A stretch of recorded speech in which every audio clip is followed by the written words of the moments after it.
Okay, we will be starting shortly. Just giving it a minute to get started here, and we should be get going.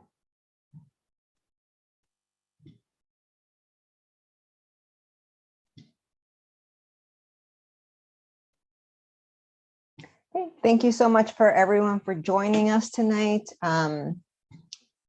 Gracias por asistir a la junta de hoy en la noche. Si ocupan interpretación, por favor, pueden seleccionar el botón de interpretación y seleccionar español para las personas que ocupan interpretación en español. Y I just want to remind everybody that if you do, since we do have folks here that speak in both English and Spanish, please go ahead and select your language, either English or Spanish, whichever language that you choose to receive your translations in.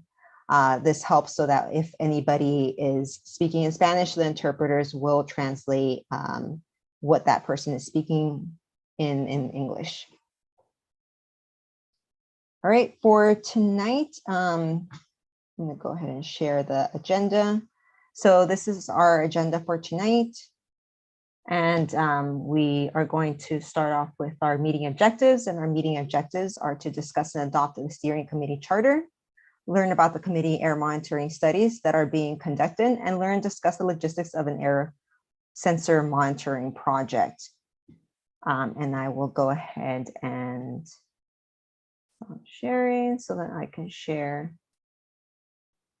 and call roll call.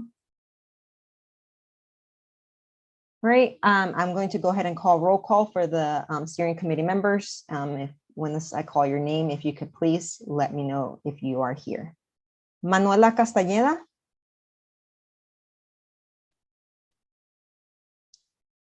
Olga Espinosa.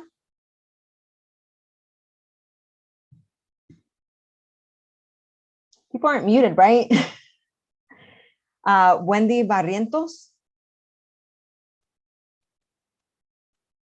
Rudy Lopez. Here. I'm here. Who's in Presente. here? Wendy's here. Okay, perfect. Rudy Lopez. Nothing. Juan Miguel Ornedo. Jason Wells. Margarita Gonzalez. Mariano Muñoz. Present. Alejandro Amador. Present. Stanford Morrison. I know I saw Stanford earlier. Next person is Leslie Gallego Stearns. Here. Jenny Quintana. Here. Diane Vermeulen.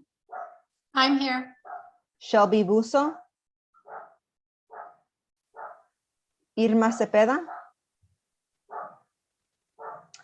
I have Phil Trom here, but I think, Domingo, correct me, I think he is, he's no longer, I don't know if he was attending tonight's meeting. Yes, I believe Zach might be attending in his place, but I'm not Okay. sure if he's here. Yeah, thank you, Domingo. I'm here. Oh. I'll be taking Phil's place as the CSE member for Sandag. Okay, thank you so much, Zach. I'll go ahead and make that correction for on the roster. Christopher Roberts. Here. Jeanette Gaitan. Laura McDonald. Oh, Jeanette, thank you. Laura McDonald. Maria Gamez. Marie Vicario. Mauricio Vitela. Guadalupe Gomez.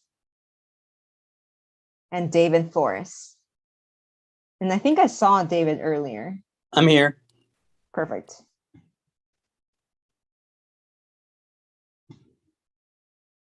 Okay, perfect. And do we have any general updates? I don't think we have any general updates at this time. So we will go ahead and start with our first item, which is the approval of the International Community Steering Committee Charter.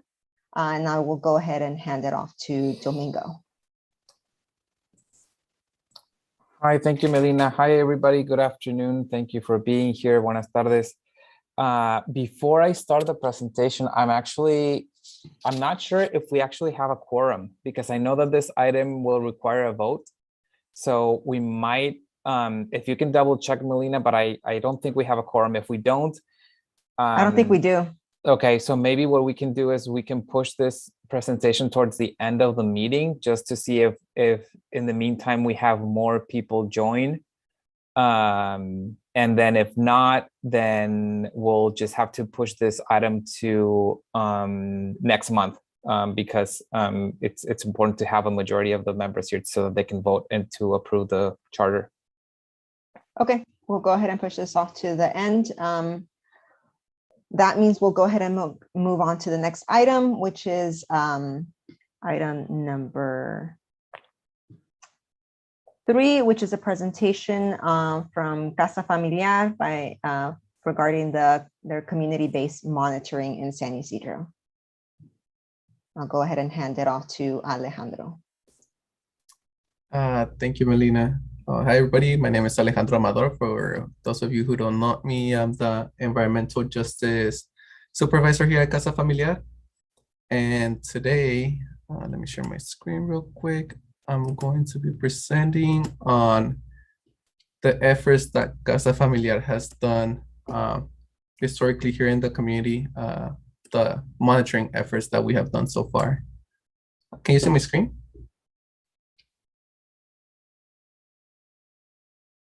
Yes, we can see your screen. Sorry, I was muted. Thank you. No worries. All right. So really quick, for those of you who don't know who Casa Familiar is, we're a nonprofit here in San Ysidro, and Casa Familiar main mission is basically to enhance the life of our community residents. We do this through advocacy, social services, education, affordable housing, arts and culture, economic development, and in the more recent years, environmental justice, right? Which encompasses a lot of these things, but now we call it environmental justice. One of the things to highlight is that Casa Familiar from the start has always acted as a result. We offer services as a result of community need.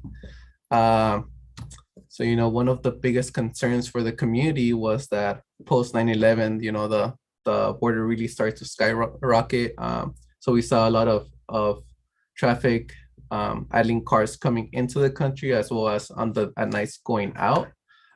You can see right here, for those of you who are familiar, that's with San Ysidro, that's the bridge by San Ysidro Middle School, and you can see that the cars waiting to go back into Tijuana is all the way up to there, which is well over a mile and a half, perhaps, into the community. And then we know that, coming into the country in the mornings, we also see a lot of idling cars in the morning. We are also surrounded by 3 freeways, the 5, the 805, which actually intersects the community, and then the 905, which is the truck route, the designated truck route from the Port of San Diego down to Otay Mesa, to the land port of entry for heavy duty trucks. So we've always known that air quality was being impacted by these factors, but we never fully understood how much, because there was neither regulatory or community-based monitoring at the time. So we're going back in time in 2008 to 2011. We have the first air quality study here in San Ysidro, spearheaded by David, who we have here in the call, and Jenny, along with other folks that participated in that project. And what we had was basically 3 main monitoring sites in the community, one right at the border, one in the heart of San Ysidro, and one in the Tijuana River estuary. And the results from there showed that the monitor right at the border was recording 3 to 4 times higher than the monitor in the middle of San Ysidro. And then the one at the border was reporting 10 times higher than the one in Imperial Beach.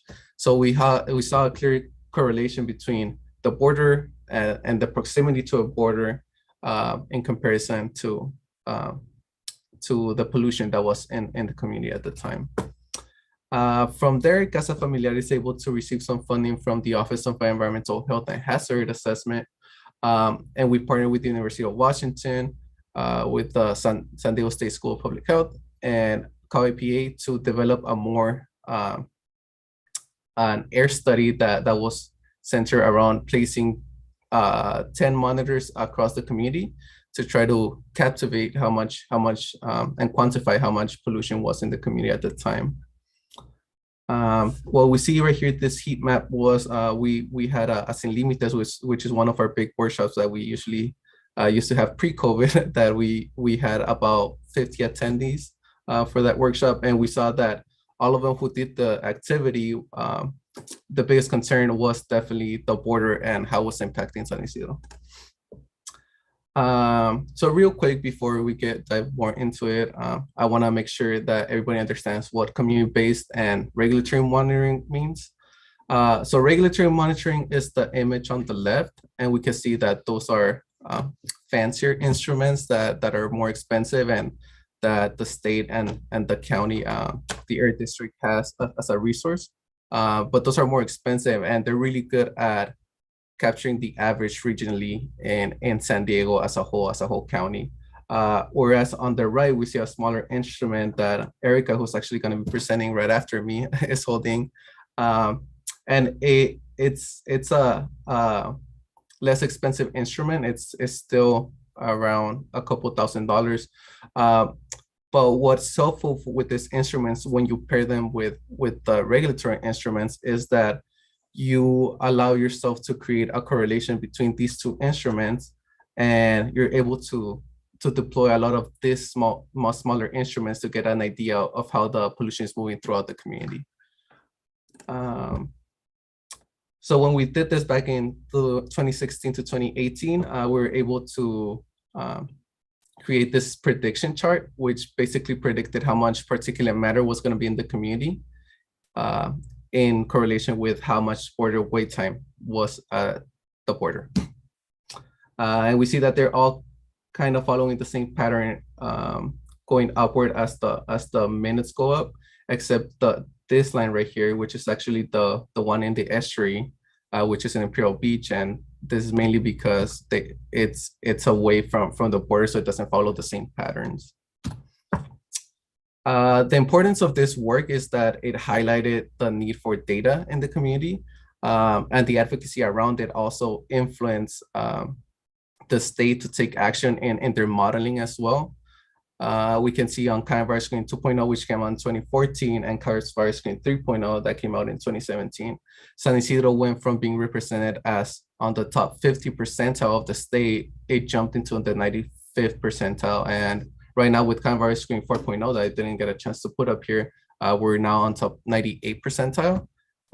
So it doesn't mean that San Ysidro from 2014 to 2017 got more polluted. It just means that there's better models that are representing more accurately what's going on in our community. Right now, we continue to monitor. We have about 13 sites throughout the community that we're monitoring. These are our sites in two of our schools here in the school district of San Ysidro, as well as in our theater space, Casa Familiar's theater space. We also have a weather station, and we're currently in the process of analyzing how this weather data is comparing to the weather data that's accessible from other stations that the county and the state use, like Donovan and Imperial Beach and the estuary. These are just more monitoring sites in the community. You can see that this is the McDonald's right at the border. This a residence household. And this is the site map of the monitors we have right now. So we're continuing to collect data. We're currently working on a report. The University of Washington, San Diego State, and ourselves, Casa Familiar, are working on a report that we're looking forward to releasing on what the data collected meant and what it's been showing us so far. We're hoping to find some trends that will be interesting to highlight because of COVID, how everything was shut down for a couple of weeks. So yeah, once we get that, we're willing to share that with everybody. But also what what is the goal for Casa Familiar and for the community, I'm hoping. So I think everything that we do regarding the collection of data and monitoring is to associate it with actions that can reduce pollution in the community, such as transportation reform, such as reducing the border wait times, greening efforts in the community, and transitioning to green vehicles. Wendy está en unmute. Oh, there you go. That was actually my last slide, so I think it was a good transition into, I don't know if we want to do questions first, or if we want to let Dr. Quintana go ahead and present, since we are collaborating in the same projects, and what she's presenting about is an extension of this project. Okay, we can go ahead and move on to the next item, since they are kind of, they complement each other. Jenny, are you ready for the next item? This is Otay Mesa Air Monitoring Expansion Study. And it's going to be Jenny and Erica Hernandez. Hi, everybody. Can you see my screen? Yes. Oh, great. So I don't think this will take quite as long. Hopefully just a very quick overview about a new study that's starting. And I'm a professor of environmental health at the School of Public Health at San Diego State University. That's what's in my background there. It's a beautiful place. And Erica Hernandez is a graduate student, and she's going to present part of this because she's be doing all the hard work on the project. And so this is a low-cost air sensors, just like you have seen in the last presentation, except now we're expanding it over to the east, to Otay Mesa. And this is a study that's funded by Caltrans to San Diego State. And the idea was to measure pollution, really focusing on that 905 truck corridor and the existing Otay Mesa port of entry, as well as the new port of entry. And they really wanted to get kind of a baseline because they've planned to make a lot of improvements, and they're hoping to really reduce the time those trucks are idling, and maybe move the trucks around on different roads. And so that might make a difference to air quality. So again, the collaborators are myself, School of Public Health, and Erica, as well as Dr. Zohir Chaudhry at SDSU, Casa Familiar, Alejandro, you just heard from, as well as Leslie Gallegos. The University of Washington has built these monitors and has a lot of expertise with how to interpret the data. And it's Edmund Cito, Elena Austin, and Jeff Shirai, as well as Caltrans, who I have to say has been really helpful partners. They're really can-do kind of agency. You know, we say, we want to monitor up there in that pole. And next thing you know, they've got a lift truck and they put it up there. So they've been really great to work with. The monitors that we're using, there's Leslie Gallegos from Casa Familiar and Alejandro helping out, putting the monitors together to take readings next to the APCD site. So the low-cost monitor measures particulate matter, but the reason we're interested in using it is they measure some other gases related to, especially to heavy trucks, such as carbon monoxide, oxides of nitrogen, and ozone as well. And because, as everyone here in this room probably knows, the cell signal can be pretty terrible near the border, especially over in Otay. We also purchased a few solar instruments that don't need to be plugged in, that just use this power of the sun to operate.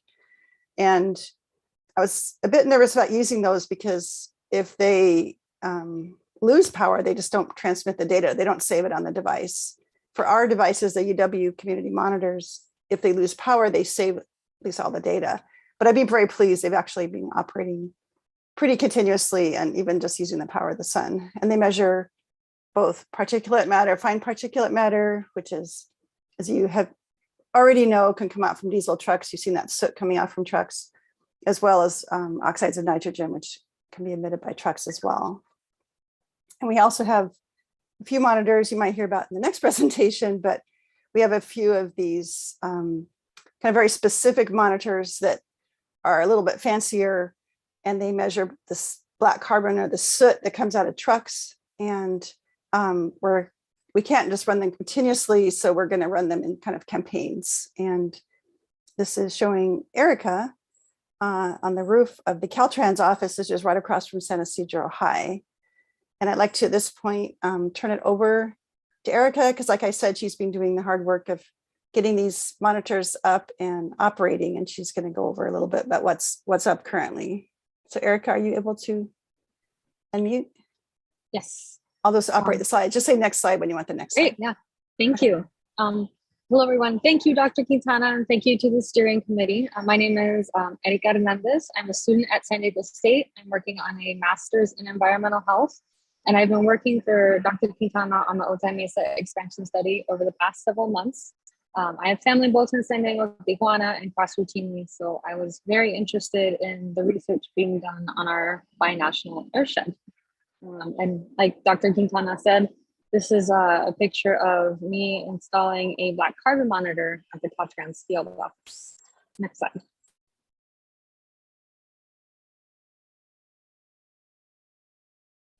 So one of my main tasks on this project is to deploy monitors around the 905 corridor. Our community partner, who we just heard from, Casa Familiar, provided a list of recommended sites, and we made a map of those proposed sites, this map here in front of us. Currently, we have monitors at the Enrico Fermi Bridge near the border, at the Caltrans Construction Field Office off of the 905, at a local trucking business near Siempre Viva and Britannia, which is in that near the border area as well, and at Donovan. Donovan is an air pollution control district site, and also most recently at the California Highway Patrol commercial truck facility near the Otay port of entry. And we hope to finish deploying the rest of these monitors in the next 2 weeks. Next slide. So first we start off with co-location.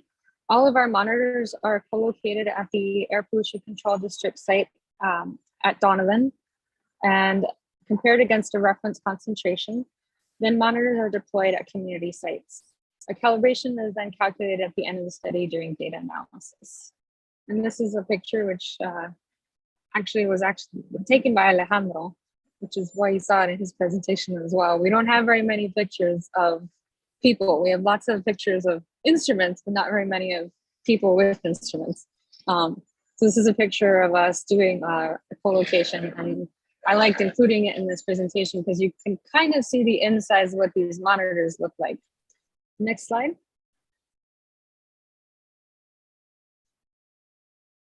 And as we mentioned, we start off with co-locating. These are our 10 low-cost monitors. There's multiple monitors per tripod. This is how we typically deploy them.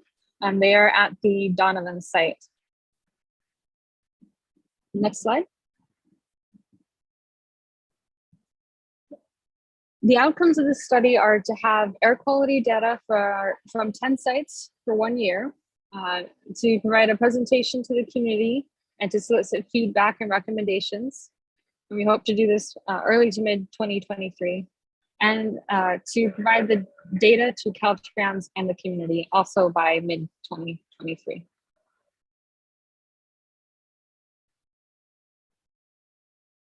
And questions, suggestions, we're very open to feedback, especially in regards to the location of these monitors.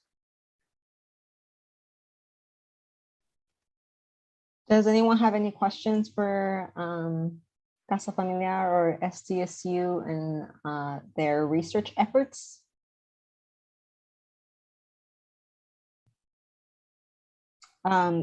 I see someone who, saw someone had their hand up and then they put it down. Oh, Manuela. Soy yo, Manuela Castañeda. Mi pregunta es, ¿cada cuándo van a recopilar la información de los monitores que se han puesto ya? ¿Va a ser por mes o cada 6 meses o al año? No sé. No tengo idea de estos monitores. Yo puedo contestar eso. Nomás para primero aclarar que estos son monitores que están siendo por parte de Casa Familiar y San Diego State, separados a los que está haciendo el distrito del aire de San Diego. Estos son por parte de Casa Familiar. Por el momento, porque no habíamos tenido la oportunidad de cambiarlo a que se subiera la data en tiempo real. No, lo estamos haciendo al final del periodo del monitoreo que acaba de pasar y ahorita estamos terminando y estamos haciendo un análisis de los datos. Pero idealmente lo que queremos hacer para este siguiente año es de que se muestre en tiempo real los datos en el Internet, en una página del Internet. Y ahorita no está funcionando la página, pero tenemos una página donde se pone el puntito, se miran los puntitos de los monitores y usted le pica y saldría qué es la calidad del aire en ese momento o qué está leyendo el monitor. Oh, ok.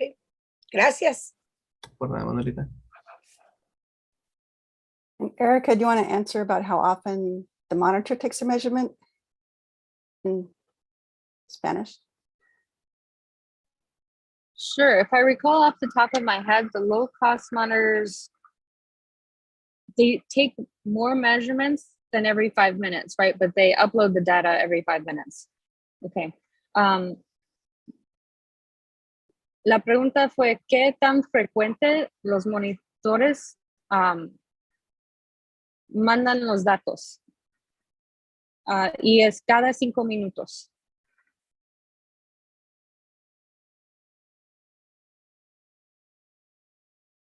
Our next question, thank you so much for asking that question, Manuela. Our next question is from Mariano. Go ahead and unmute yourself, Mariano. Yeah, I kind of already know the answer just because I've kind of been involved, but just for everybody else, can someone mention what gases and things are being measured by the monitors?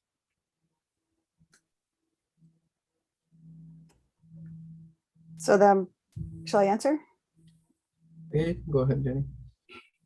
They're slightly different I'll answer for the Caltrans study and Alejandro can speak. The particulate matter is one thing that's measured by all the monitors. And then the monitors we're using in Caltrans measure 3 different gases, nitric oxide, nitrogen dioxide. And both of those are related to truck traffic, especially as being heavy emitters. And also ozone, which is a more regional pollutant that kind of makes your lungs burn, but it sometimes can give us information about the other pollutants when we measure that. We're also measuring black carbon, which is that soot you see coming out of trucks in our study, but not all the time and not all the locations. And Alejandro, do you want to talk about your monitors? Yeah, so our monitors also have particulate matter and also carbon monoxide and nitrogen monoxide. But ours are only those 2. They don't have ozone or NO2. And the reason why is because we decided to go double on the sensors for each gas, because those tend to sometimes read differently, and it's helpful to have 2 because you can see if they're starting to read differently, then you can tell something's wrong with the monitor or with the sensor itself. Thank you. Thank you, Mariana, for the question. Thank you so much. Let's see, does anyone have any other questions before we move on to the next item, which is the San Ysidro air sensor 1-year pilot monitoring project? Melina, this is Domingo. Sorry, I have just a quick question. Sure. And for Alejandro, and excuse me if I missed this, Alejandro, did you mention the length of your guys' effort with the monitors? Because I think Jenny mentioned that for the Caltrans project, it was a year, I believe, but I don't know if I got that from you guys, from Casa Familiar. Yeah, so for the last one, I think it was on the slide, but I didn't mention it. For the last one that we just closed, the study that we just closed, it was from the beginnings of 2020 to the beginnings of 2022. So it was a 2-year study. Okay. And then we're also gonna keep monitoring, and that's where the goal is to display it on the website, and that's gonna be an ongoing situation. That's all right. Thank you. That was it for me. Thanks. Thank you. I don't see any other hands up. I will go ahead and move on to the next item, which is the San Ysidro Air Sensor Monitoring Project, and this will be presented by Anne-Marie Flores. I just want to emphasize, and this was a last-minute correction, that this is a one-year pilot program. It doesn't state so on the agenda, but this is a one-year pilot program. I'll go ahead and toss it on to you, Annie. Thanks, Melina. Let me share my screen here. Can everybody see my screen? Yes. Okay, awesome, thank you. So hi, everyone. Thank you for allowing me to join you here tonight. My name is Annie Flores, and I am an air pollution specialist at the California Air Resources Board. Tonight, I'd like to tell you about our upcoming San Ysidro one-year monitoring pilot project. And we also want to take this opportunity to hear from you about your concerns and what you feel should be monitored in the community through this project. So let's talk a little bit about the project. What is it, why, and where are we doing it, and who is doing it? This project was funded by US EPA through a Clean Air Act 105 grant, specifically for work on the US-Mexico border. And in order to receive funding from US EPA, we came up with a preliminary concept, which was monitoring in the San Ysidro region and focusing on some of the concerns that we've heard from the community so far. So this includes the traffic-related pollution and cross-border emissions. But again, later today, we also want to hear more about that from you, and if there are other sources of concern on which we should focus this project. And CARB will be conducting this project, and we really would like collaboration with this project with partners like the Air District, community-based organizations like Casa Familiar, who we've heard from tonight, and the local researchers like Dr. Quintana and San Diego State University. And our hope is that together we can more deeply understand the air pollution burden in San Ysidro, which will help guide future efforts in the region. So far, we've heard the community has many concerns about border wait times and idling at the port of entry, vehicle emissions from the surrounding freeways, diesel cars and trucks, cross-border emissions from Mexico, including trash burning, I think I heard, and other vehicle emissions. So based on these concerns, our initial proposal included monitoring for black carbon, PM 2.5, nitrogen dioxide, and toxics, as all of these pollutants are measured from the sources I just mentioned. And it's important to monitor these pollutants, I think most of you are aware, because they have so many negative health impacts associated with them. So we're hoping through this monitoring effort, we can better understand the sources that contribute, and that can inform actions that are needed to reduce exposure and or emissions.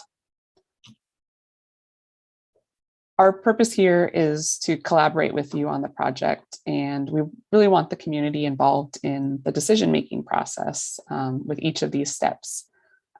As the ones living, working, playing, praying in the community, doing everything in the community, you guys know the best. So we definitely will find your advice valuable. Currently, we are in the first box on the left. So tonight and over the next couple of months, we'll be working on selecting monitoring locations and developing a monitoring plan. And in a few months, hopefully in the fall, we'll prepare for and begin our monitoring. And in the winter of 2022 and beyond, we'll continue our monitoring efforts, and then we'll also begin analyzing the data that we've collected so far. And of course, we'll continue collaboration and engagement with the community throughout this entire effort by regularly checking back in with this community steering committee. So today specifically, we want to hear from you about where and what you would like us to monitor within the community. We'll have an open discussion later, and you'll have plenty of opportunity to share. But to help frame that discussion, first, we want to provide you a little more information about the project with this presentation. And then we will ask you some questions and conduct a mapping exercise to ask for your input on where and what else to monitor. And after tonight's meeting, we'll take what we hear and refine the details of our monitoring. We will create a list of the potential sites to monitor.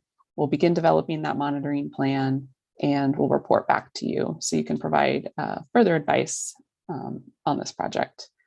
And we kind of see this as an iterative process where we can maximize the collaboration moving forward so that you can take part in making decisions.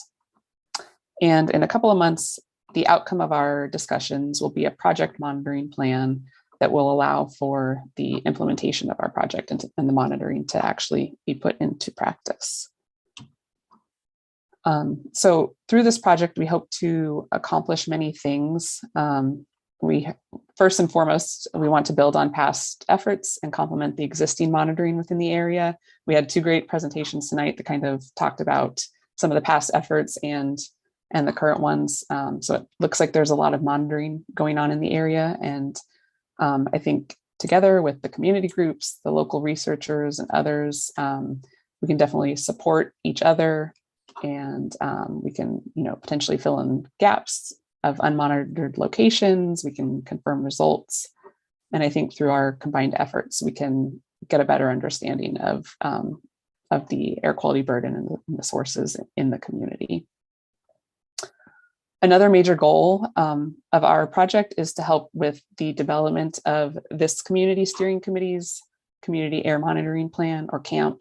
I think you've heard that term in previous meetings.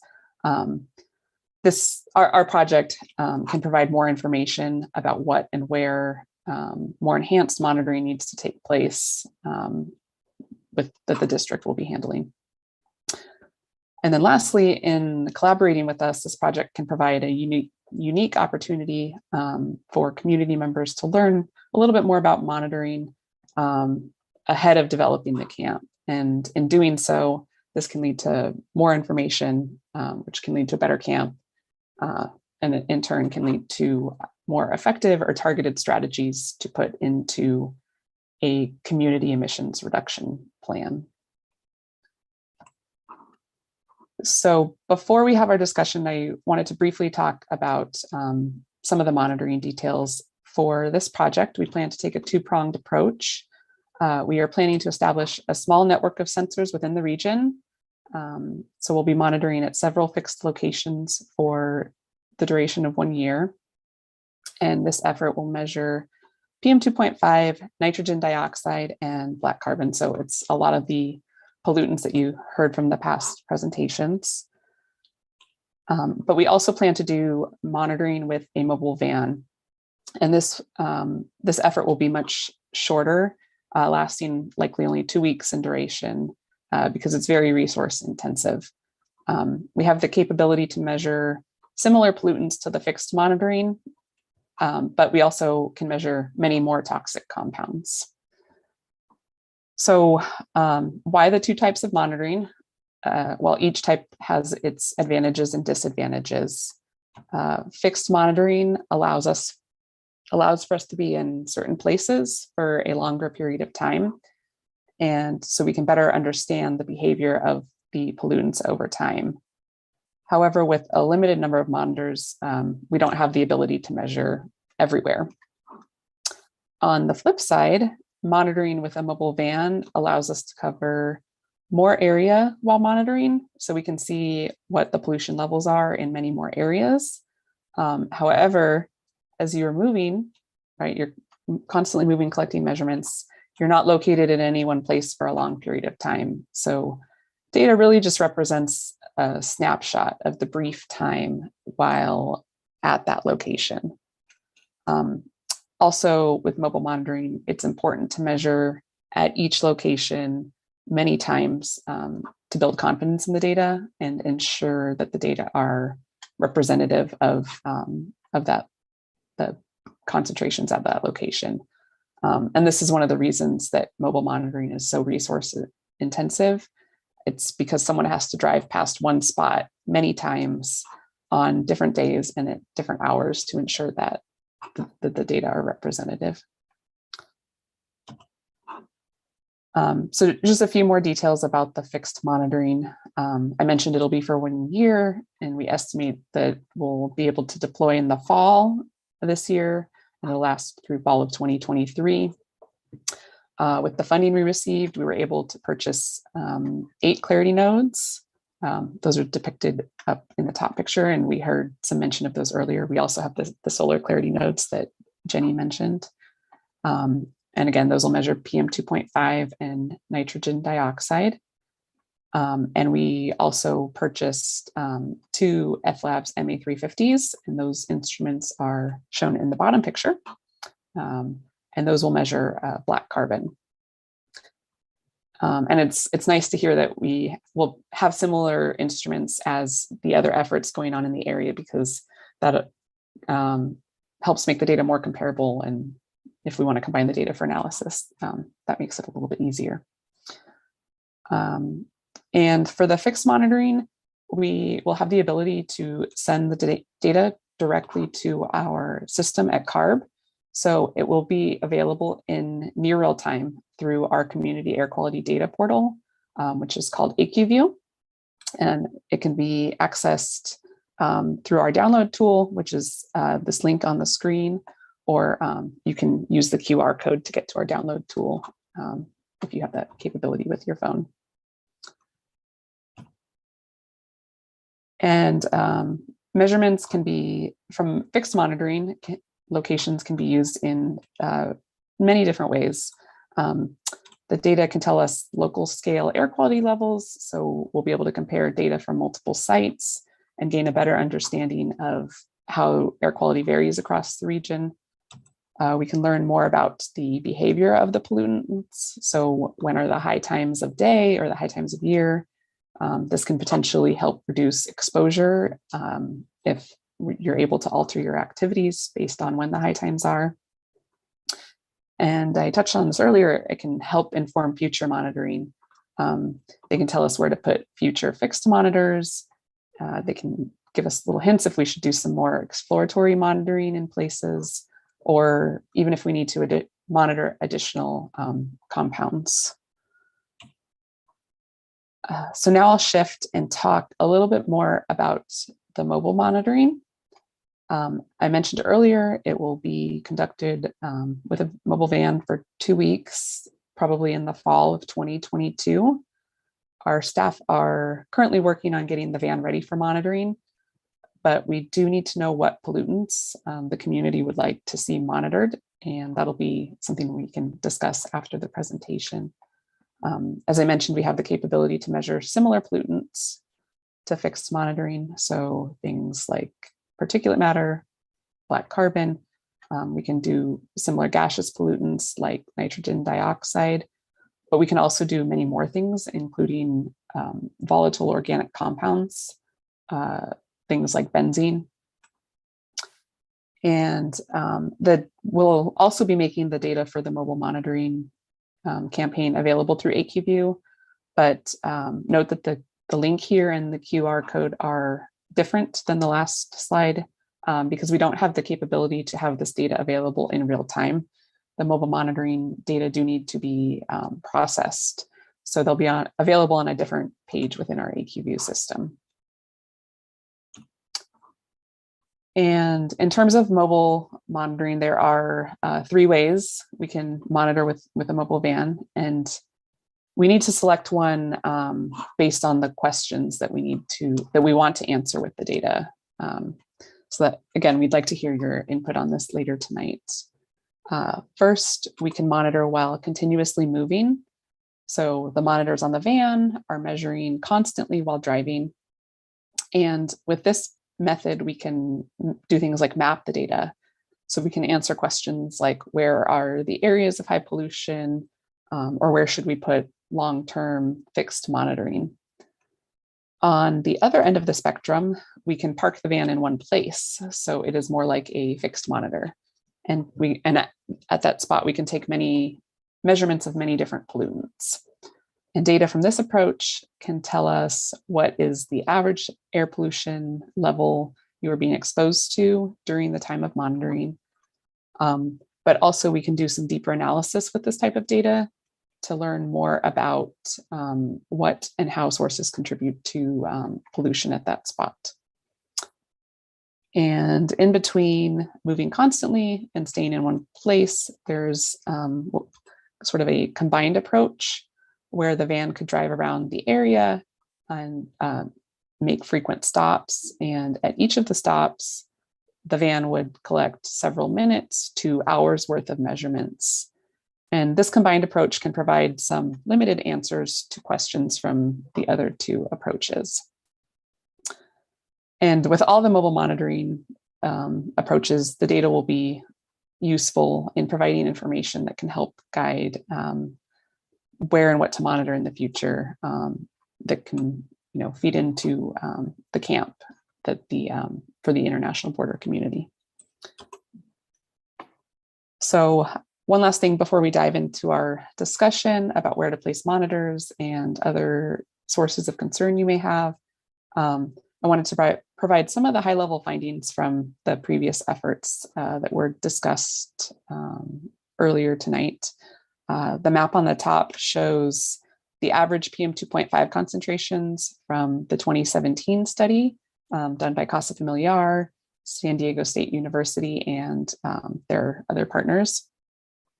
And the map on the bottom was generated with some PM 2.5 data from the 2019 mobile monitoring effort conducted through a contract between ACLIMA and the Air District. And both of these efforts showed highest PM 2.5 concentrations measured at sites near the port of entry and downwind of freeways. And the mobile monitoring showed on the freeways, particularly northbound, saw higher concentrations. Another interesting finding from the studies was that they saw highest concentrations in the fall and winter months. So it's a positive thing that we'll be conducting our monitoring with the van in the fall as well. So hopefully we can capture some of those high concentrations while we're down there. Based on the findings from previous studies and what we've heard from the community so far, we are proposing locating monitors in the general areas of the boxes shown on this map. So again, one of the big concerns we've heard is the border wait times and idling at the border. So we are suggesting placing a monitor close to the port of entry, hopefully somewhere in box 1 at the bottom of the screen. The previous studies also showed higher concentrations near the freeways. So we are suggesting some monitors close to the freeways represented by boxes 2A, 2B, and 2C. So it's the 3 major freeways in the area, the I-5, 805, and 905. I think the district has mentioned in a past presentation, they have a monitor, black carbon monitor in San Ysidro. So we think it'd be a good idea to co-locate one of our monitors there, and that's indicated by box 3. And boxes 4A and 4B are located in more the center of the community in residential areas. So putting all the boxes together, we kind of have a somewhat balanced approach to our fixed monitoring locations. And going off the proposed areas for fixed monitoring, we are also proposing to evaluate one of the 3 boxes here, the 3 colorful boxes here, either the teal, the yellow, or the blue box with the mobile van. Each of the boxes is a little bit bigger than a square mile, and that corresponds to what a feasible amount of area to cover within a 2-week period. We can't do all 3 of the boxes because within each box, we want to cover each location 2 times a day, each day during the 2-week period. So that really limits the area or the size of the box that we can monitor with the mobile van. Also, we placed these boxes the way that they are because each box contains a few of the suggested areas for fixed monitoring sites, and that can be synergistic and can improve the way we interpret the data. So before we begin with our discussion about where and what to monitor, there's a few things that are important to keep in mind, the things that we need to have at a monitoring station. We need permission from a land or a property owner. We need safe and easy access to where the monitor is located so that it's easy to operate and we can get in and perform maintenance if necessary. We need some form of security. The monitor can't be just out in the open so that we can reduce the risk of theft or vandalism. We need power to run the monitors and their extra equipment. The extra equipment includes things like small computers that will record the data and send it to our system at CARB. We need sunlight since the Clarity nodes are solar powered. And we also need unobstructed area around the monitor. So the flow, like is free flow on most sides of the monitor. So we can't be situated too close to building, like the walls of buildings or trees, because these obstacles can affect measurements. For example, if it's too close, it can remove some of the pollutants from the air. So that concludes my presentation, the presentation portion. I guess I'd like to open it up to questions before we begin our activity. If anyone has any questions, I'd be happy to answer those.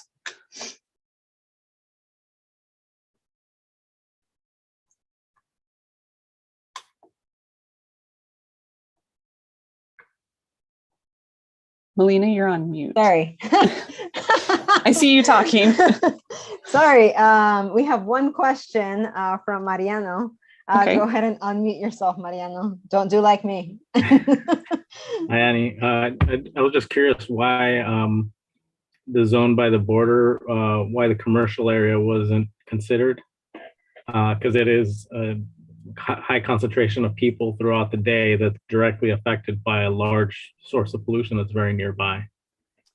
Let me go back to that slide. So are you talking, I'm sorry, which portion of the? Between area 3, the Las Americas premium outlets. Oh, down here? Yeah. Because there's a large flow of people coming in from both TJ and all San Diego County to go shop there, which are directly affected by the measurements and all the cars that are crossing the border. So I was just curious if that was ever considered and if it was ruled out for any reason. No, we haven't ruled it. I don't think we've ruled anything out. We were just kind of looking at, what was available in the past to see where it would be good to monitor. And I think we would definitely consider that. That could definitely be, an extension of box 1, or it could be its own box if necessary.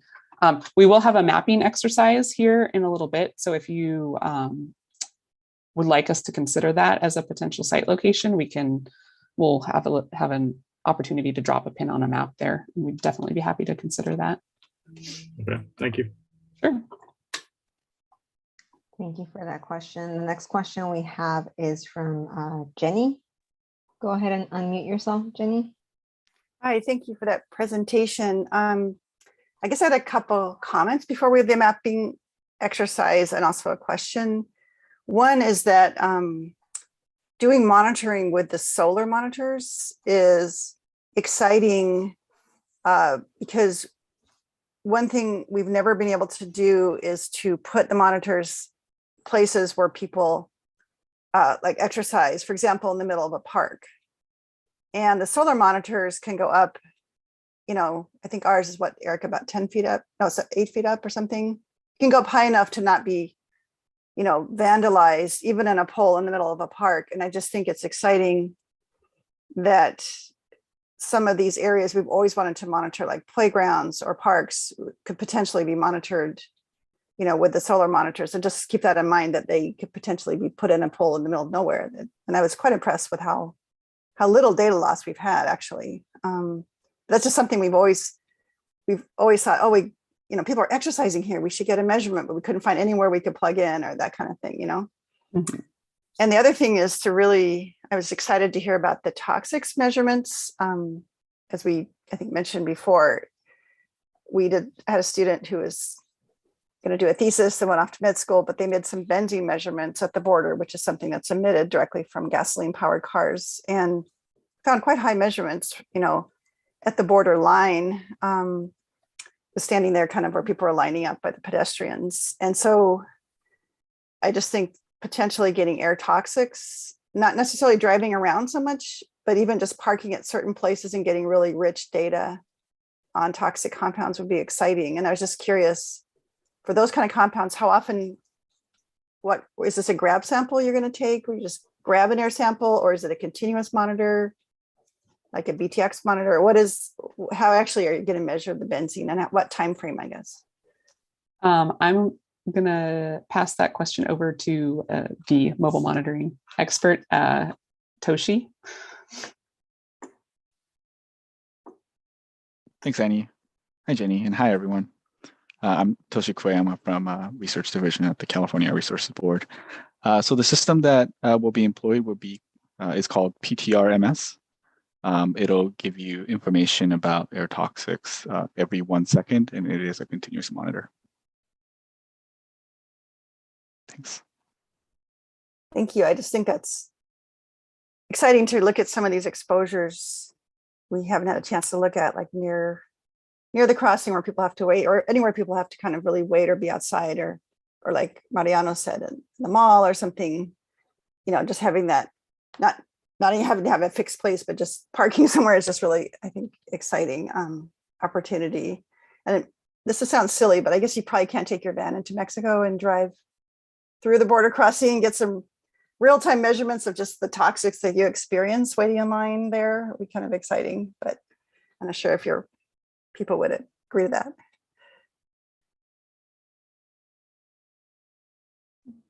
Thank you for that question. The next question, I'll toss it over to Alejandro. Go ahead and unmute yourself. Thank you. You did mention that the van could be equipped with VOC monitoring.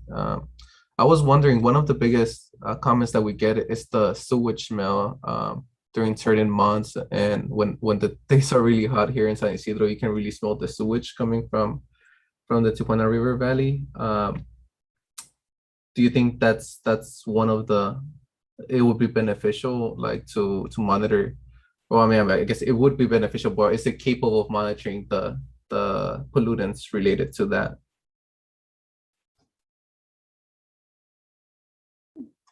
Toshi, do you have any thoughts on that? Yes. Thank you. Thank you, Alejandro, for that question.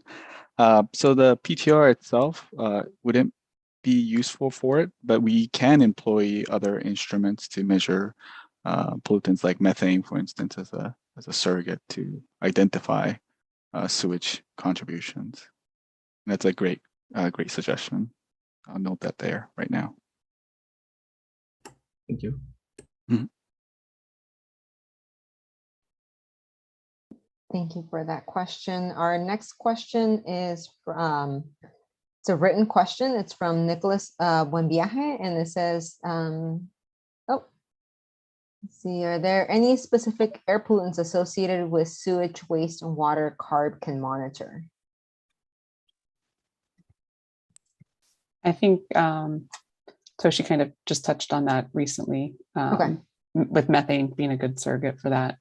Did you have anything else to add to that, Toshi? No, not at this moment. Thanks. Okay. The next question is coming from Erica Hernandez. If you can go ahead and unmute yourself and ask your question.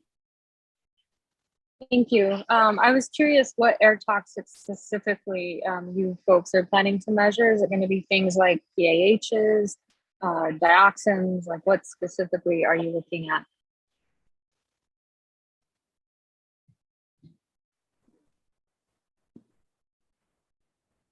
Well, I think that's something we'd like to discuss tonight. I think we have a lot of different capabilities, and we have different monitors we can place in the van. So if there's anything that you're interested in, we'd like to hear that. Toshi, do you want to speak a little bit more about some of the capabilities we currently have?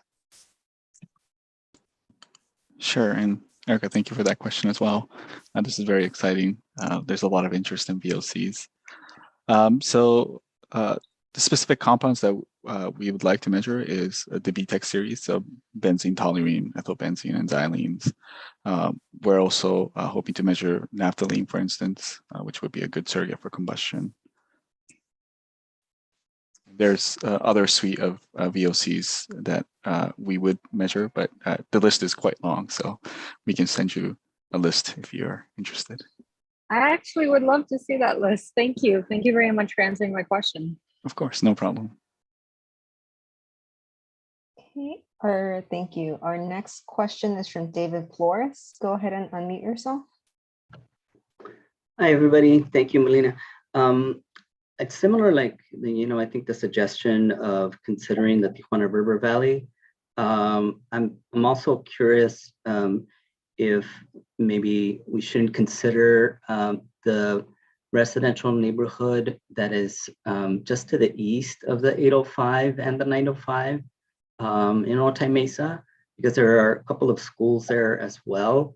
And I don't think we've ever, we've had the capacity, right, with previous efforts to look at those communities. Thank you for that suggestion, David. We can definitely consider that.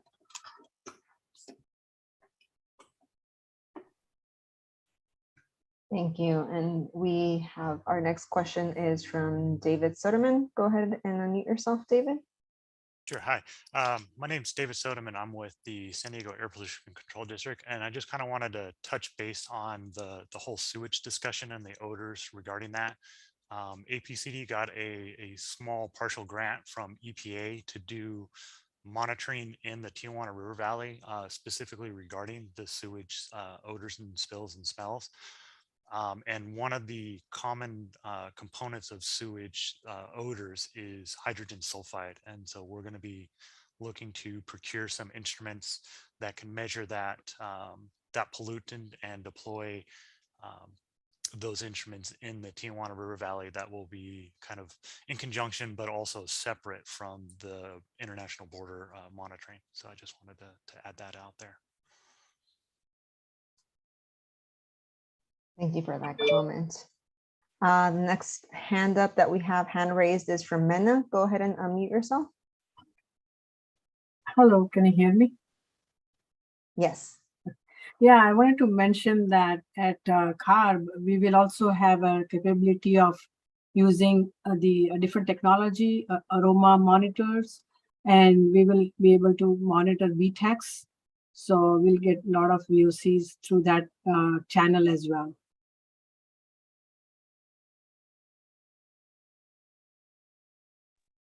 Great. Thank you for that comment.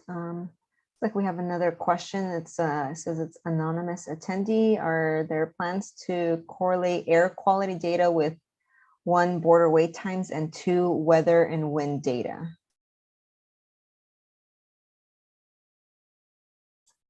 That's a good question. I know there was some discussion last week about, or not last week, last CSC meeting about possibly having some meteorological sites in the area. And if there's weather data available, I think we definitely include that in any analysis that we're doing. We won't have any particular sites with meteorology. we will, I think, certainly look at it as we are analyzing the data. And in terms of border wait times, I know that's been done in previous studies. I think that was a component of the 2017 study done by Casa Familiar. But I think that's something that we could look into once we get more of the data and begin to analyze it. Especially if it's a big concern within the community, definitely. Mena, did you want to add something to that? I think, yeah, Toshi mentioned that mobile will also collect metadata. Oh, yeah, I forgot. Yeah, as the car is driving around, or if it's stationary, we do have that capability, but there won't be any that are fixed monitoring locations. Thank you for that question. The next person we have with their hand raised is Jenny. Go ahead and unmute yourself. Hi, just had a quick suggestion for Annie that David Flores can speak to this, but we tried to get Customs and Border Protection wait time data as a database, but they didn't want to give it to us. So we've been scraping, the University of Washington has been scraping data off that real-time Customs and Border Protection wait time website. But the scraping is it loses a lot of data when they try to take it down every hour. So we lose maybe 25% of it. So maybe as a state agency, you could ask Customs and Border Protection for that wait time data. And also maybe people in the community can help comment, but I hear like in news stations in Tijuana, they don't measure the wait time the same way. Like the Customs and Border Protection tend to measure it, last time we talked to them, by looking at the line and asking people how long they waited. It wasn't very scientific. But I noticed that like on the news in Tijuana, they say how many cars are in line. They seem to have a lot more kind of quantitative data, or a different way to look at it. And I was just curious that maybe we could, as a state agency, you could get some efforts to get kind of good quality wait time data. I think we can definitely try. I don't know if our efforts will be successful, but that's definitely something we can look into. Thank you for that information, Jenny. Thank you. And we have one last question. I think after this we need to move on. Nicholas, buen viaje. Go ahead and unmute yourself. Hey, good evening, everyone. I'm here as a community resident, but also as someone in Caltrans. Just that border wait time correlation. I know Caltrans and Sandag are working on a border wait time project to have more accurate information that will be publicly available on border wait time. So as that information will be useful to Casa Familiar, San Diego State, and CARB, happy to continue discussing how we can provide that data to you. That sounds like a great opportunity. Thank you. Thank you. And it looks like we don't have any other questions. So Annie, I can move on to the next portion. Yes. Okay, thanks, Melina. Okay, so now we'll go into sort of our collaborative activity. We have first we'll start off with some discussion questions, and I'll put them up on the screen, and then I'll try to add what we've discussed so far as some of the concerns, but please feel free to raise your hand or put more thoughts or concerns that you have, suggestions in the chat as well. And then after that, we will go into a mapping exercise where you'll have the opportunity to suggest different locations for our fixed monitors, or even weigh in on the mobile monitoring. And then we'll briefly recap and then we can move on to the next item. So these questions are just sort of to frame the discussion. We've already heard from you a little bit tonight, but if there are more details that you want to provide, that would be extremely useful. So what and where are sources of concern? Would you prefer monitors to be located closer to schools or near sensitive receptors. So that's, do you want them closer to the freeways, or do you want them, should we do more in places where people are more exposed to it, particularly those that are sensitive to the exposure? So places like schools and hospitals where we see more sensitive populations like children or the elderly, for example. And we want to know other pollutants of concern, which we've already kind of talked about. Some other things to keep in mind. Are there any thoughts on where we should do the mobile monitoring, or which approach you feel we should use for the mobile monitoring? And it looks like one of my wonderful coworkers has already been adding sort of what we've heard from you tonight.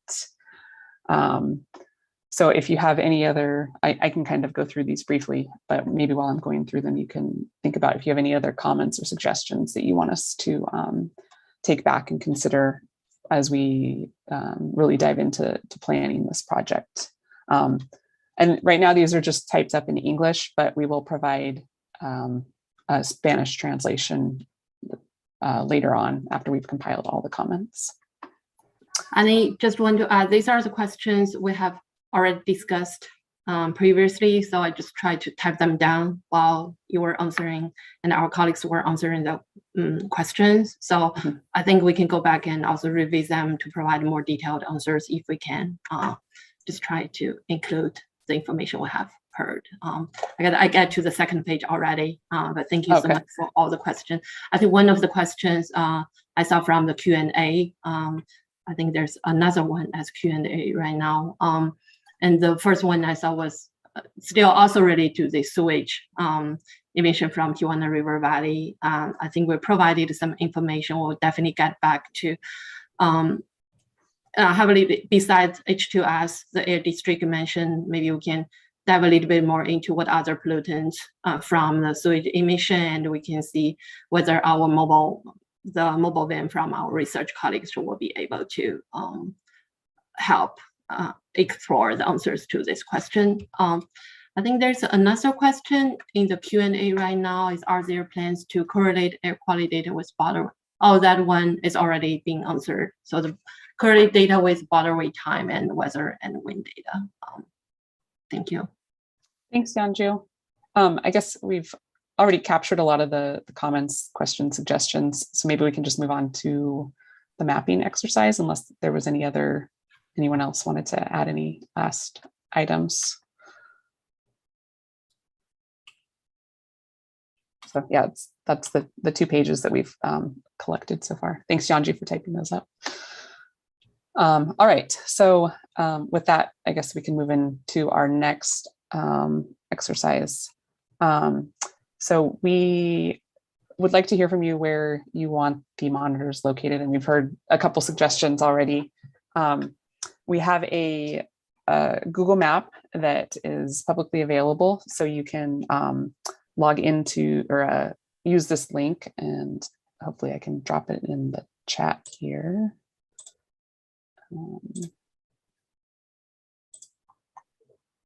1 second.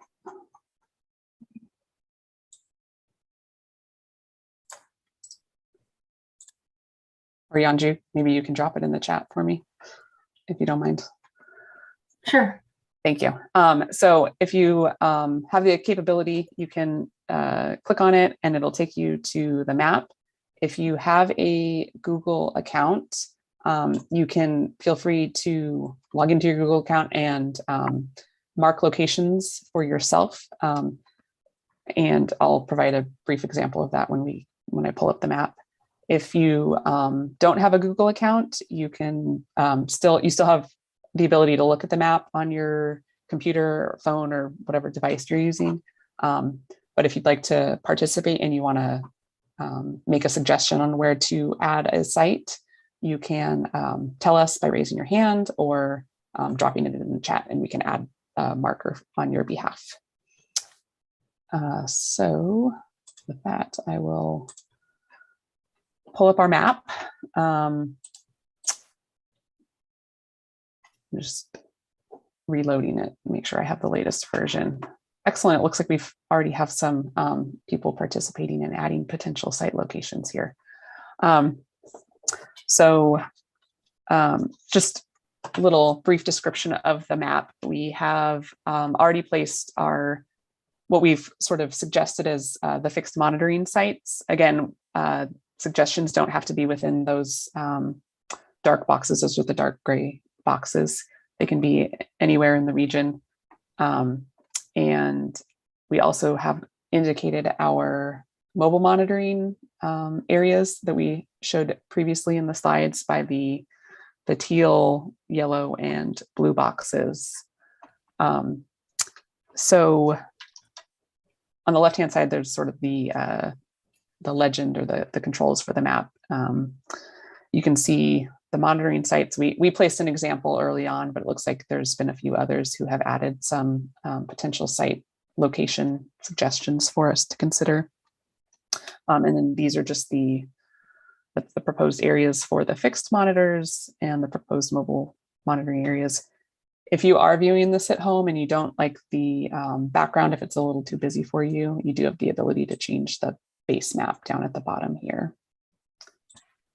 And I will I'll give a brief example about how you can all add sites, and feel free to add as many as you want. So there's two ways you can do it. Again, you have to be logged in with your Gmail or your Google account. You can search for a location. Let's see, McDonald's. You can search for a location, a cross street, an address, hit the search button, and then it comes up as a green icon. And if you want to add that as a suggestion, if that's the place that you were thinking, you can either click this add to the map button, or you can click the plus on the left-hand side of the screen here in this box. So I'll just go ahead and add that as an example.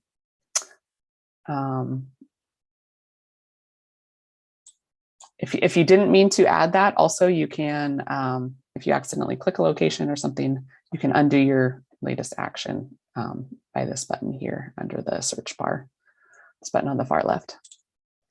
Additionally, you can add a location by dropping a marker. So, maybe there's a residential area or something that you want monitored. You can press that button under the little balloon icon under the search bar, and then you can just click on the screen and where you'd like to add it. Feel free to name it whatever you want. And then you can also provide some information about it if you want. Like if there's, maybe this is where you smell the sewage, then you can save it and that information will be saved for us. So feel free to, you can also delete the markers if that's not in the right spot here with this trash can button. So I'll just delete that marker since you all didn't add it. Feel free to add as many locations as you think necessary. Also, if you want to think about this, we will have this map open for available for the next 2 weeks. So you can come back to the link, come back to this map through the link at any time within the next 2 weeks until August 3rd. And we'll continue to collect the potential suggested site locations up through that time, and then we'll compile them all. Annie, yes. Would folks also have the opportunity, if they don't have a Google account, to just email you a location later on? Absolutely, yeah. Maybe you can share your email in the chat. Yeah, I have a slide later on that has it, but yeah, we can drop our emails. No problem. It's good in the chat too.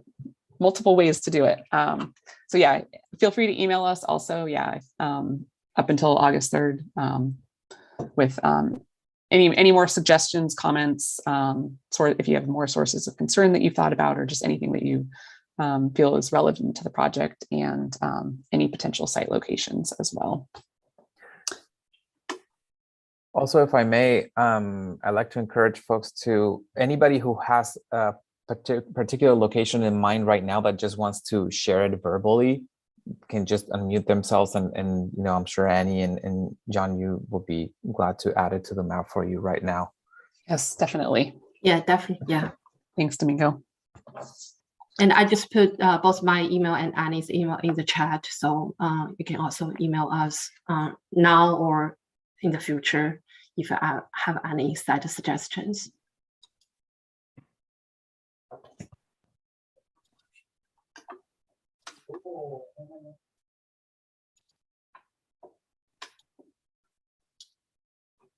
Did anyone have any questions? Hopefully everybody is able to see the map. Anyone have any locations that they'd like to add right now? I think we had some from, was it Mariano? Mariano? I believe so. It looks like it was added by the outlets down there. There was one. And then I think David, you had one too. Was that may have been yours by off to the east by 905? I think if you refresh, you'll see a lot more sites pop up. Oh, thank you. Yeah. Oh, yeah. That's something I forgot to mention. Sometimes there is a lag. Oh, and it changed the background when I refreshed. Awesome. Yeah. We're getting a lot of sites. This is good. Yeah. Sometimes at home there, if you're looking at it, there's a lag between when someone adds a site and when you see it yourself. And that was a good reminder to refresh. So thank you for that. That's good. I see that someone added a site by the school at Willow Road.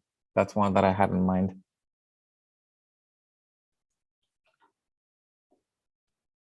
Just got to keep refreshing. Does anyone have any questions about this process or anything else that they'd like to add? I imagine you'll be doing a similar exercise with the district when it comes time to do the camp. For the camp. So this is a good practice. That's yes, right. Exactly. And I just want to add, in response to a previous comment regarding, whether we could also monitor as the Otay Mesa area. Our original plan is focusing on the San Ysidro area, just because of limited number of monitors we could purchase within this project, but we'll definitely take any information if you have, even for the Otay Mesa area, and we'll work with the Air District, provide this information to Domingo and his team, so they can expand the monitor network for the future camp, even though we may not be able to measure as the Otay Mesa area for our project, but we'll work with Air District. Thank you for mentioning that, John. You beat me to it. I was just going to say that too, that this, any feedback on this is also helpful to us, because we are also going to come back to the community and to this group to get their input as we develop the camp, and we try to select locations for monitoring the community, and also the locations for the district and that go into the camp are going to be a little bit more long-term, than this pilot project. So something else to consider too. And it does look like we have a hand up. Jenny, go ahead and unmute yourself. I just wanted to say that maybe Alejandro, who is going to be refreshing his monitors, could share locations with you separately, so that you're not having two monitors at the same location, that you kind of augment the current network, at least for the pollutants that are being the same ones being measured. Yeah, that's a good point, Jenny, or Dr. McDonough. Thank you. Jenny is fine. Okay. I also want to add, if you have any suggestion on where you want the mobile monitoring to conduct the measurements, please feel free to draw any shape, a box or a polygon.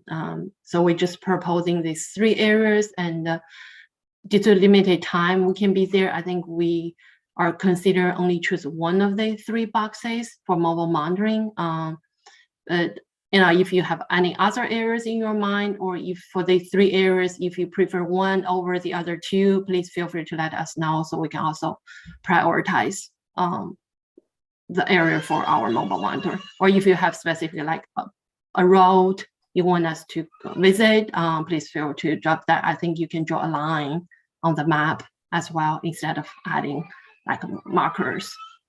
Yeah, it looks like you can draw a line with this button here. So maybe add a driving route. I haven't played with that too much.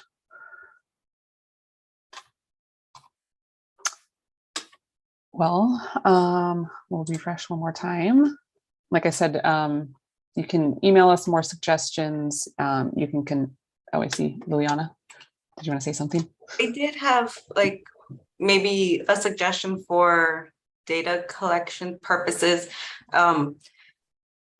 If any community members that have dropped pins at certain locations would want to elaborate on what specifically at that location they're interested in, I think that would be helpful for staff. Yeah, that's a great point. That could definitely help us just know what to monitor where.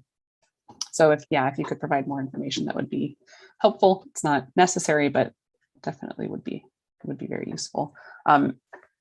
Yeah, you can if you want to email us, you can do that, or I think you can edit. So if you've added a pin, you can maybe include that information along with the pin if you were able to. And then also something else that I wanted to offer a suggestion for members in the community. If anybody is not, doesn't feel very comfortable saying, oh, it should be PM or VOC, so that, speaking in terms of the pollutant, you can speak in terms of the source too. You can say that your concern in that particular side is vehicles, or maybe businesses, or maybe something else like the sewage smell or things like that. So you don't have to specify necessarily the pollutant if you don't feel comfortable, saying it that way. But you can talk about the source, and that can help staff also identify potentially what kind of pollutants would be useful to monitor in that site. Also, I'd like to add that there is a comment in the chat, which is by David Flores, and it's regarding the Tijuana International Airport, and that there are strong Santa Ana winds there. So that's also an area of concern with regards to the planes landing at the airport, arrive at the ocean, and they pass by the community of San Ysidro. Not sure or where to locate any monitoring for that, but wanted to mention it. And not sure if we would be considering CBX, which is the cross-border terminal. Okay, thank you for that comment, David. You can definitely consider that.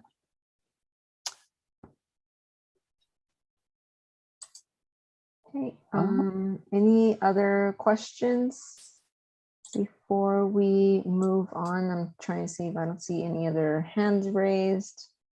I don't see any other comments. So okay, I can just wrap up quickly here, Melina, and then we can move on to the next item. So thank you everyone for participating in that mapping exercise with us. We definitely appreciate you sharing all your thoughts and concerns and suggestions. So just kind of want to end with our action items. We will be compiling everything we heard tonight from you. We'll be taking all the pins from the map. And again, we'll have that open for 2 weeks, so you still have time. We will, we have the slide that has all the comments, questions, and concerns. So from the slides and comment, that slide and the comments that we heard and the map, we will really begin to think about what are the feasible site, potential site locations and monitoring locations and routes for our monitoring. We will begin to develop a monitoring plan, and then we will be reporting back to the to the CSC with, again, more potential sites and a plan. So we'll keep you involved moving forward. And before we end, I just want to again say a big thank you for letting me come tonight and be here with you. Thank you for your comments and your participation and sharing your advice. And we look forward to working with all of you in the future. And here's my contact information on the screen, and my supervisor, Yanju Chen, you heard her speak tonight as well. And just please feel free to contact us if you have any other comments or questions, concerns, thoughts, or ideas. We'd love to hear them. So thank you again.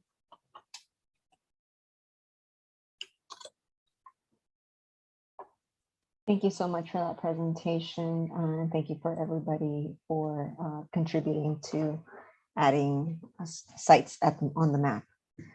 Domingo, did you still want to go through the charter, or did you want to go ahead and table that for our next meeting? Yeah, I think I can go through the charter. It's a relatively quick item, and you were mentioning that we do have, it seems like we do have quorum, so maybe we can go ahead and do that. So let me. Yeah, it just was going to go ahead and ask just to make sure that the people that I have highlighted on here are the ones that I captured that are here today. If your name is not highlighted, definitely please let me know so that way I can go ahead and capture you. But I think we should be okay. Okay, and I will stop sharing my screen so that you can go ahead and share your screen, Domingo. All right. Oh, it just says that host has disabled participant screen sharing. Sorry. I gave everyone screen sharing capabilities except you. Except for me. You should be set. All right, let me try again then. Oh, here we go. This is screen 3. Okay, so let me go into presentation mode and see if I don't mess this up. Can everybody see? Well, I don't even know what you all can see. Can you see the main presentation, or is it still in? No, I need to. No, I think I not need to switch yet. it. Hold on. How do I do this?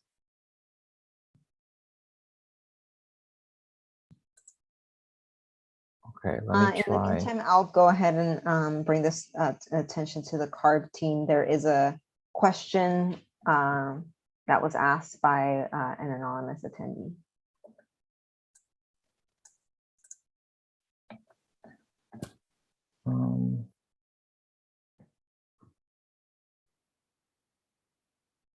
If anyone from the CARB team, I think it's.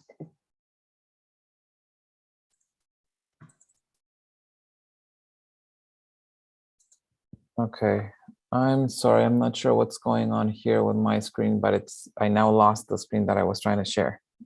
Well, we can see your screen, Domingo. Which screen are you seeing? The one with the presentation. Okay, so let me try and go into presentation mode again. Can you see the full slide or just the PowerPoint? Just the PowerPoint. You know what? I'm just gonna go ahead in the interest of time and present out of this format, if that's okay. Are you able to see the large Yeah, we can slides? see that. Yeah. Okay, good. All right, thank you. So this item is to bring to the steering committee the approval of the charter. And so this charter basically dictates how we are going to hold our meetings and act as a body to support the efforts of the Community Air Protection Program. And we sent the draft charter to all the voting members of the steering committee in advance of the meeting for them to review. But with this presentation, I'm just going to highlight some of the main components just to refresh everybody's memories. And then we can take a vote. Well, first we can take any questions or input that anybody might have, and hopefully we can take a vote to approve the charter. So the draft charter, the charter provides information about why this steering committee was formed, and it establishes a set of guidelines that the steering committee will follow to accomplish its objectives. And it's divided into 4 main sections that we will explore in the next slides. So those sections are the background section, steering committee objectives, steering committee membership, and then meetings for how we will take conduct our meetings. So the background section talks about the Community Air Protection Program being established by AB 617. It just provides some general information about the establishment of this program, the communities included within the San Diego International Border Community, which are San Ysidro and portions of East Otay Mesa, and then that the community was selected by CARB to develop a community air monitoring plan and a community emissions reduction plan. It states the district's commitment to work with this community steering committee to reduce air pollution in the community, and then also just talks about a web page that we created specifically to share information about everything that's going on with the program in the community. The objectives section identifies the areas of concern related to air pollution, reviewing relevant documents, and providing input on the development of a plan to reduce air pollution, specifically the SERP, as we've mentioned. Identify metrics to track progress, also disseminating information to the international border community, and soliciting information from community stakeholders who the steering committee members represent. So those are the main objectives of this steering committee, as stated in the charter.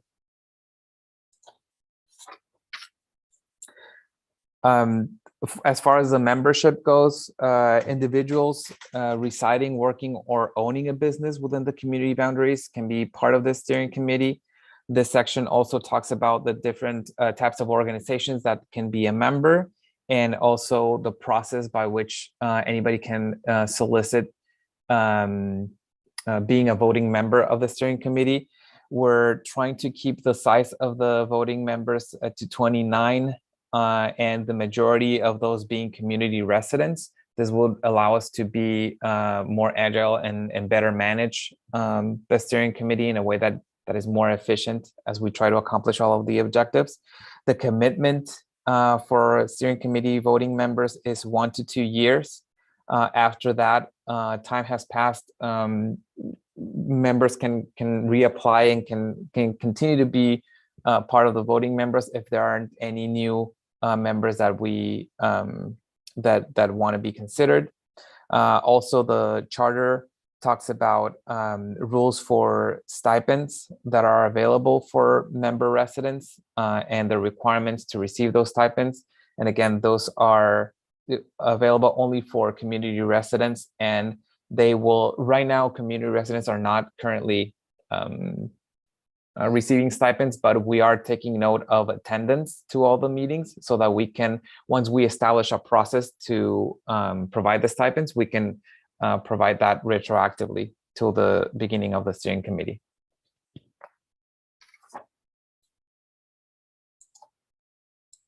And then finally, the charter talks about how we conduct our meetings and the rules for us posting our agenda on the APCD website at least 72 hours in advance. Currently, we're hosting virtual meetings, and we can review this and adapt and have in-person meetings at a future date if the committee desires to move to in-person meetings. We'll just need to talk in advance about logistics and being able to secure a room, etc.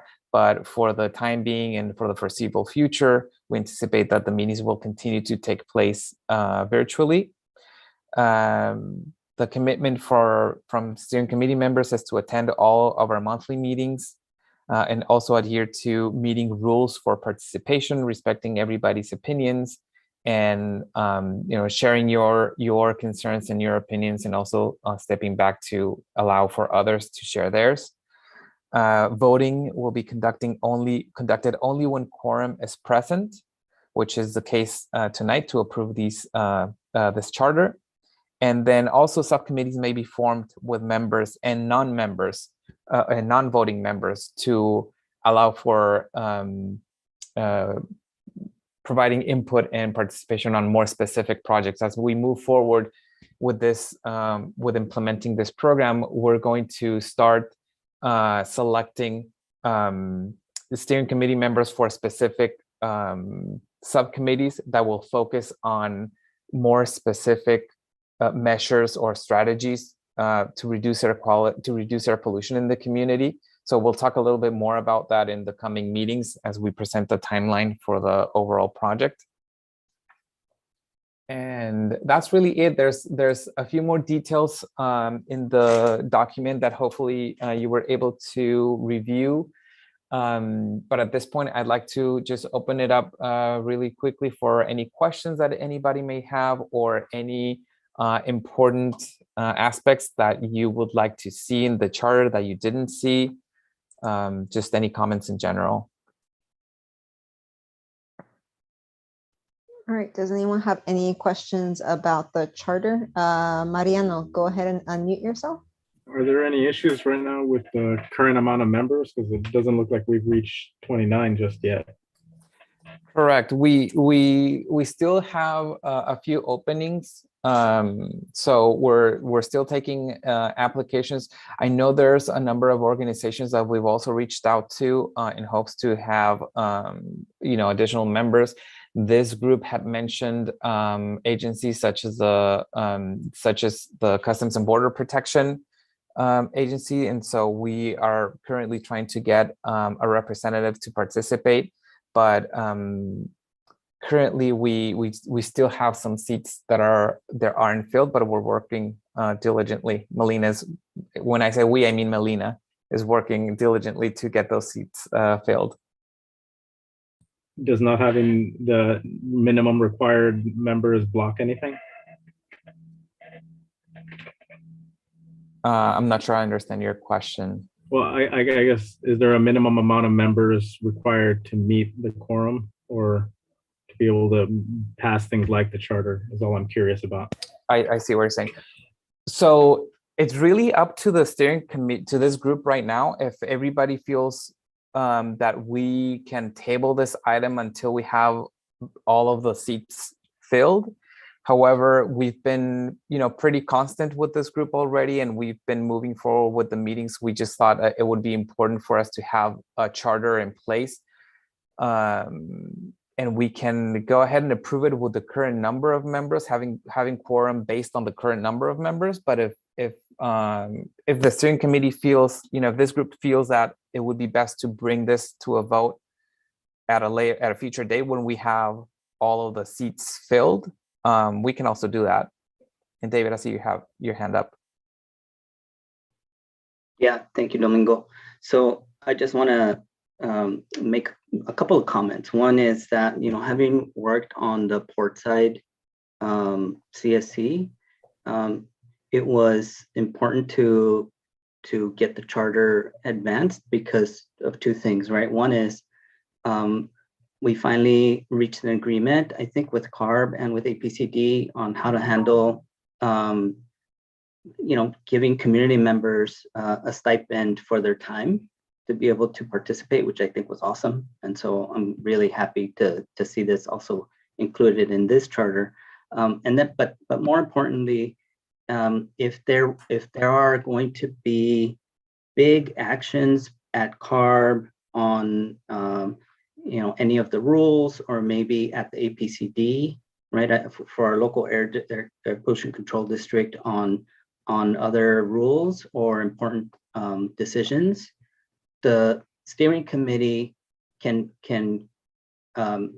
designate or write a letter of support right, for those issues that it feels are very important. And the charter kind of outlines how to do that.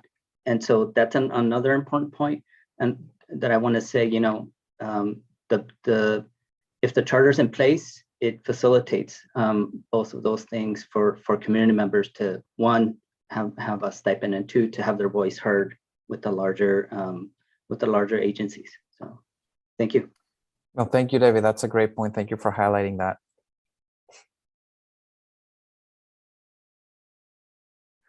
Are there any other questions or comments specifically about the charter or any components of the charter?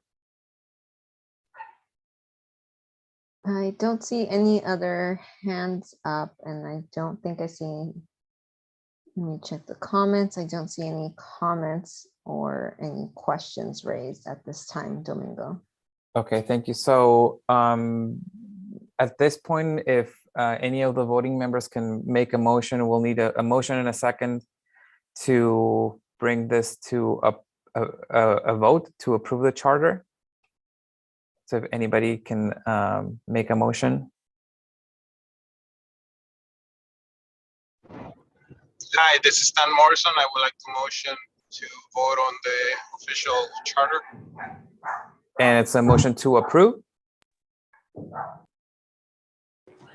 I'll second. All right, thank you so much. Melina, if you wouldn't mind going over the roster to register the votes. Sure. I'll go ahead and start with the members that are here. Manuela.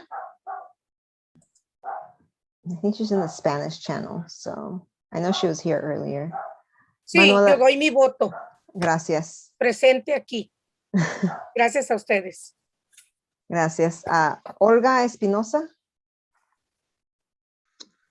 I'm here. I approve it too. I vote for it. Thank you.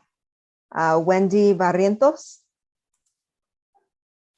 Yo también lo apruebo. Gracias. Gracias. Mariano Muñoz. Vote to approve. Alejandro Amador. Yes. Stan Morrison. Yes. Leslie Gallego Stearns. Yes. Jenny Quintana. Yes. Diane Vermeulen. Yes. Irma Cepeda. Sí. Zach Hernandez. Thank you. Yes. Christopher Roberts. Yes. Jeanette Gaitan. Yes. And David Flores. David, yes. Thank you. Looks like the motion passes, and we have adopted a charter. Hey. Our first official action as a steering committee. It's a voting steering committee. That's great. Well, thank you everybody very much. And also just wanted to mention that, you know, this document is not written in stone. You know, we would like to remind everybody that, you know, we can adapt, and, you know, as we go forward, if there at any point, if there are any needs for changing anything in the charter, we can certainly revise that and bring it back to this committee for another vote and take a look at it. So also just please keep that in mind. And that's all I have for now. I'll stop sharing my screen. Back to you, Melina. Thank you. And thank you for everyone for participating in today's meeting. We will go ahead and move on to the final couple items on the agenda. And last one is, I just want to go ahead and open it up for, we have a few minutes for public comment. If anybody has any public comments that they'd like to make at this time. Oh, we have Maricela Tellez. I'm sorry, go ahead, Maricela. Did you have a question? Go ahead and unmute yourself.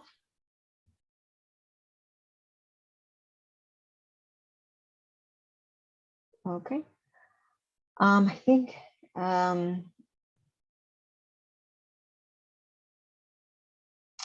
okay, looks like maybe Maricela might be having some issues. I'm not sure. But Does anyone else have any public comments that they would like to make at this time? David, go ahead and unmute yourself. Thank you, Melina. I just wanted to make an announcement that Supervisor Vargas is chairing the San Diego the work group for California Clean Air Day. Clean Air Day in California is celebrated on October the 5th. And there are two things that the community can do. One is individuals or groups or organizations can sign up and pledge to take an action. And they're fairly simple actions that you can take. You can, for that day, you can not drive your car and take public transportation, or you can help to plant a tree or organize an event to plant trees, just an action for Clean Air Day. And the second one was that there are micro grant applications. And I think Casa Familiar has participated in the past. But if you think a school would be a good partner, what I can do is share the links in the chat. I just wanted to make those two announcements. Thank you. Thank you, David, and thank you for bringing that up. I know we sit in that committee together, so it's good. Thank you for bringing that one up. Does anyone else have any other? And I'll also go ahead and send the links to Clean Air Day to the distribution list as well, just to make sure that everybody has it and it doesn't get missed. Does anyone have any other public comments before we wrap up? Don't see any other hands up, and I don't see anything. Oh, I think this is Manuela. Just as usuario Zoom. Soy yo, Manuela Castañeda. Gracias.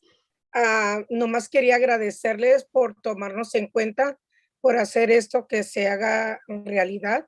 Y más que nada estoy muy interesada porque haya una solución para el monitoreo del aire. Entonces, no me gustaría que el lugar donde yo radico, donde yo vivo, mi familia, estemos como en el DF, como en México, con una nube de smog arriba de la cabeza.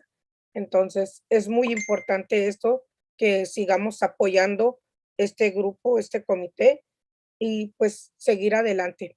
Gracias a todos. Gracias. Muchas gracias, Manuela. Okay, I don't see any other hands up. Do you have any closing remarks, Domingo? Thank you, Melina. Well, just to thank everybody and echo Manuela's words in that it's very important to keep engaged. And, you know, we're building some really good momentum. There's a lot of good things happening, but it's very important to keep everybody you know, participating along the way, so that we make sure that that any action that we take to improve air quality in the community is informed by the community and is in line with the priorities of the community that lives in this area. So thank you, everybody, for your continued support and for your commitment. We look forward to continue our work with you. Thank you, everyone, for joining us tonight. I will go ahead and send out those links as well that David put out, and any other pertaining information. This concludes our meeting for tonight. Thank you. Have a good night. Thank you, everybody. Buenas noches. Muchas gracias. Thank you.